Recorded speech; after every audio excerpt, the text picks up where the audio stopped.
When I declined to pick up my coworker's slack yet again, he snapped, "Some people just don't understand what it means to be a team player. Guess she thinks she's too good for us." I stayed calm, documented every instance he left early, missed deadlines, and blamed me.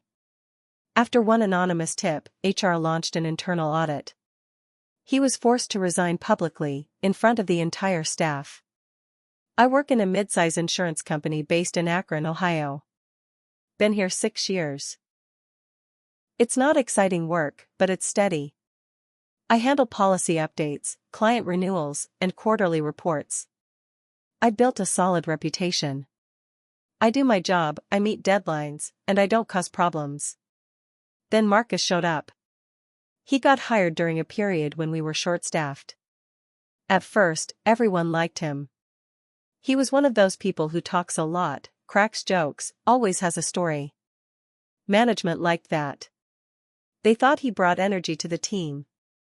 But that energy didn't translate into work. Within the first 2 months, I started noticing stuff. He'd take long lunches. He'd leave right at 5, even if there was stuff still pending. And he had a habit of asking for help by basically handing off his work without giving you a choice. One day he dropped by my desk at 4:50 p.m. and said, "Hey, can you finish these claims? I promised my girlfriend I'd be home early. You're faster at this stuff anyway." I said, "I have 3 reports due tomorrow." He gave me that fake smile and said, "You're the best," and walked off. That was the first time. It didn't stop. Sometimes he'd say he had a doctor's appointment. Sometimes a family emergency. Once it was a flat tire, but I saw pictures from his Instagram the next day. He was at a bar watching the Cavs game with friends. Every time he passed work off to me, it set me back. I'd end up staying late or working faster to meet my own deadlines. But I kept quiet. I didn't want to cause drama. I figured maybe he was still learning, or just bad at managing time. Then he started blaming me. There was a renewal form for a big client, and it wasn't filed on time. Our supervisor, Kelly, emailed both of us. Marcus replied, "I thought, was handling that one. I passed it over last week." That was a lie. He never gave it to me. Not by email, not in person. Nothing. I checked every message and folder. I was so mad, but I didn't want to make a scene. I told him privately, "I never got that from you." He shrugged and said, "Relax. It's not a big deal." To him, it wasn't. To me, it was. I started keeping track after that. I created a folder on my desktop named mdocs, password protected. I took screenshots of messages, saved email threads, logged the dates and times he asked me to cover for him. I even wrote notes about times he left early and what tasks were left behind. At first, I did it to protect myself, in case something blew up. Then he pushed harder. He started making little comments during meetings. Once, we were on a Zoom call and someone asked why a report wasn't submitted. Marcus said, "I'm pretty sure, was supposed to finalize it." Another lie. He hadn't even started the draft. I messaged him during the call, "Don't do that. You never asked me to take this on." He ignored it. I realized this wasn't about being disorganized. He was using me as a safety net. I made him look like he was getting things done, while I was picking up the slack behind the scenes. And when things went wrong, I was the easiest person to blame. Then it hit a breaking point. One Thursday, around 4:55 p.m., Marcus pinged me on Teams, "Marcus, can you process the Simmons update? I'm heading out, dinner plans." Sorry, I've got reports to finish. Can't take on anything else right now." No response. Next morning, during our team meeting, Marcus said, completely unprovoked, "Some people just don't understand what it means to be a team player. Guess she thinks she's too good for us." Kelly raised an eyebrow. Some of the team looked uncomfortable. I stayed quiet. I didn't defend myself. I didn't need to.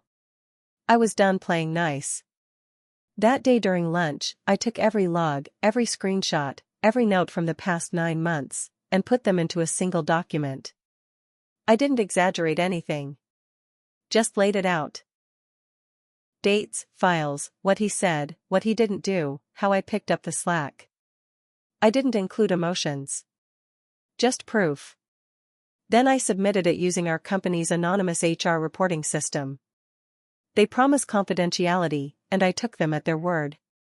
I attached the document and labeled it as workplace manipulation and accountability issue. 3 days later, we all got a vague email about an internal process audit in our department. HR came in quiet but strong. They interviewed each of us separately. They asked about team dynamics, missed deadlines, communication. I could tell they were pulling message logs. They were thorough. I didn't know if others had noticed Marcus's behavior, but I knew I wasn't alone. Things started shifting. Marcus stopped being loud. He stopped joking around. He barely made eye contact with anyone. I think he knew. 2 weeks later, on a Friday morning, HR called a department-wide meeting. Kelly was there. HR was there. Marcus looked like he hadn't slept. Then our HR manager, Marla, said this: "We've concluded our internal audit into the department's work distribution and accountability issues. Based on our findings, Marcus has chosen to resign, effective immediately." He stood up, said nothing, grabbed his backpack, and left. He didn't even look at me. I didn't gloat. I didn't smile. I just felt relief. People talk about revenge like it's fire and fury. But sometimes it's quiet. It's doing the work. Watching. Waiting. And letting the truth catch up to someone who thought they'd never get caught. I didn't need to raise my voice. I just needed to tell the truth, with receipts. After Marcus left, things at the office were calm, for about a week. Kelly was nicer. A few coworkers started chatting with me more. People I barely spoke to started treating me like I'd survived some kind of war. I didn't mind. I kept my head down and did my job. I didn't need attention, just peace. But Marcus didn't stay gone. One day the receptionist buzzed up and said someone was waiting for me in the lobby. I wasn't expecting anyone. I walked down and there he was, Marcus. In a hoodie and jeans, standing next to the seating area like he belonged there. I froze. He looked up and smiled, but it wasn't friendly. "I just came to say thanks," he said, loud enough for the security guard to hear. "Thanks for throwing me under the bus." I didn't respond. I waved over the guard. Marcus raised his hands. "I'm leaving. No need to get all scared." I didn't say a word. I turned and walked back to the elevator. After that, I reported the incident to HR. They said he wasn't allowed back on the premises, and they notified building security. But something felt off. The way he looked at me. Like it wasn't over. 2 days later, someone emailed my personal Gmail. The subject line said, "Nice job, traitor." The message was blank.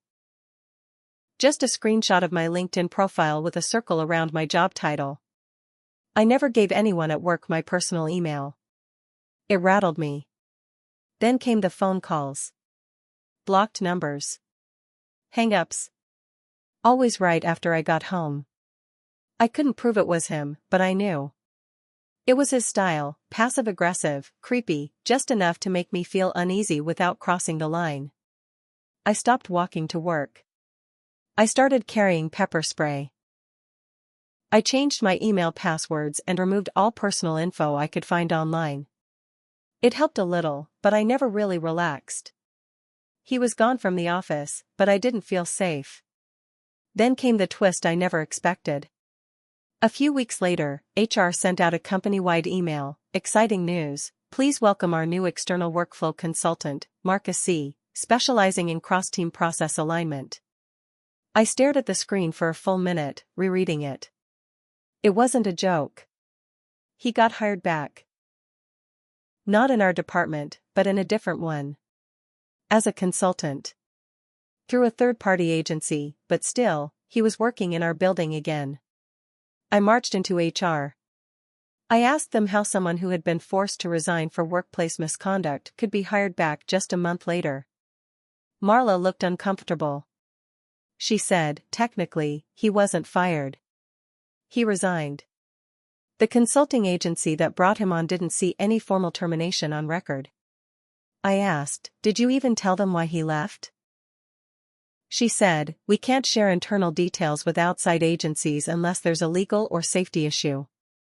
I told her about the lobby confrontation. The emails. The calls. She took notes. Said she'd escalate. But I knew what was happening. Someone, probably someone high up, liked Marcus. Maybe they thought he got a raw deal. Maybe they believed he was misunderstood. That was the moment I realized this wasn't just about Marcus anymore. It was about a system that protected him, even after all the proof. I went home that night and reopened my MDocs folder. This time, I wasn't just collecting notes. I was building something bigger. And I wasn't going to stay quiet anymore. I didn't sleep that night. I stayed up thinking about how a guy like Marcus could come back after everything he'd done. How HR could let it slide. How a place I'd worked at for 6 years, where I showed up early, stayed late, never asked for favors, could turn around and act like nothing happened. The more I thought about it, the more I realized, the system doesn't protect the quiet ones. It protects the ones who make noise in the right places. The ones who know who to charm. The ones who make just enough of a mess that nobody wants to deal with it. So I decided to stop playing by their rules. I spent that weekend digging. I started by researching the agency that brought Marcus back. It was a contracting firm out of Columbus. I found the company's website, their leadership, even the project manager in charge of our office account. She was a woman named Heather Tillman. I found her on LinkedIn, then on Facebook. I found out she used to work at our company 5 years ago. She wasn't just some third-party vendor. She used to report to the same VP Marcus used to schmooze back when he first got hired. There it was. The back door. Marcus didn't fall into this role by chance. Someone pulled strings. Someone wanted him back, and Heather made it happen. I didn't know how deep it went, but I knew I couldn't handle this alone. So I looped in someone I never thought I'd trust, Adam, one of the IT guys. Quiet, smart, always polite. We'd talked a few times over coffee in the break room.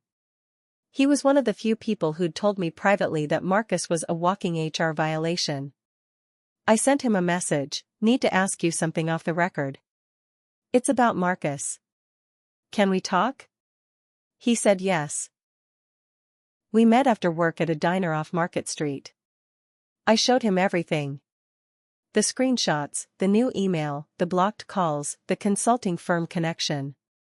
He leaned back in the booth and said, "You're not crazy. And you're not wrong." Then he pulled out a USB. "I probably shouldn't show you this," he said.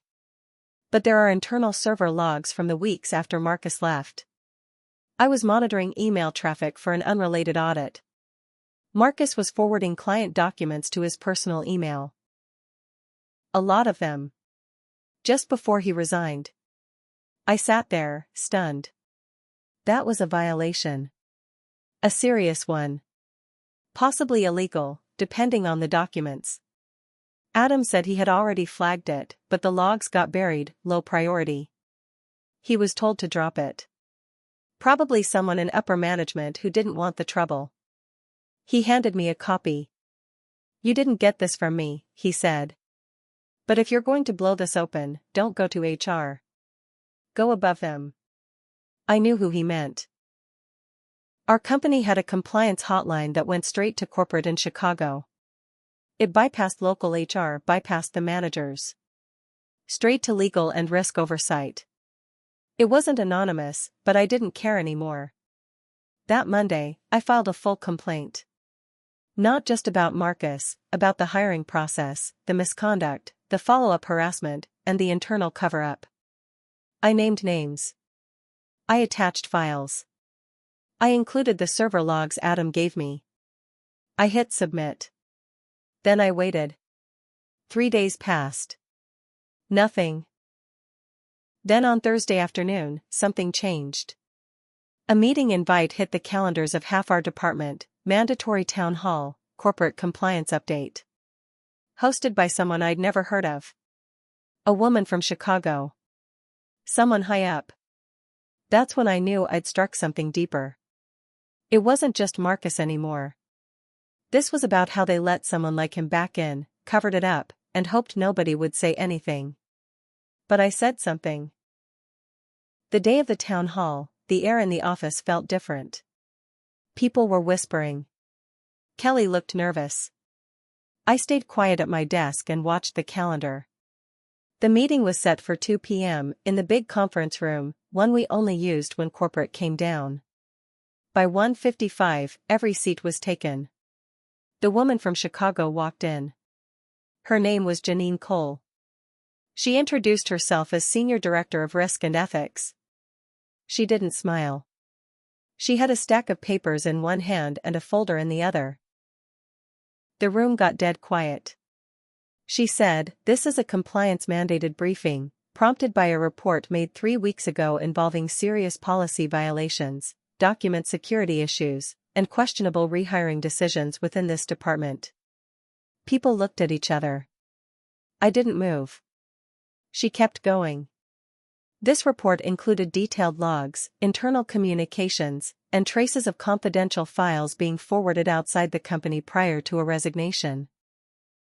In addition, it revealed improper behavior that went unaddressed for several months, and concerns of retaliation against an employee who declined to participate in covering it up.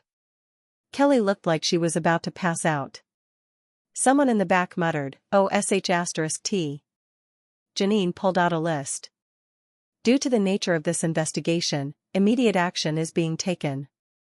Marcus C., the external contractor, has been permanently removed from all company systems and reported to the compliance board overseeing third-party vendors." I exhaled. That wasn't even the big part. She continued. In addition, Kelly P., department supervisor, has been placed on administrative leave for failure to act on multiple internal red flags and knowingly allowing a hostile work environment to continue.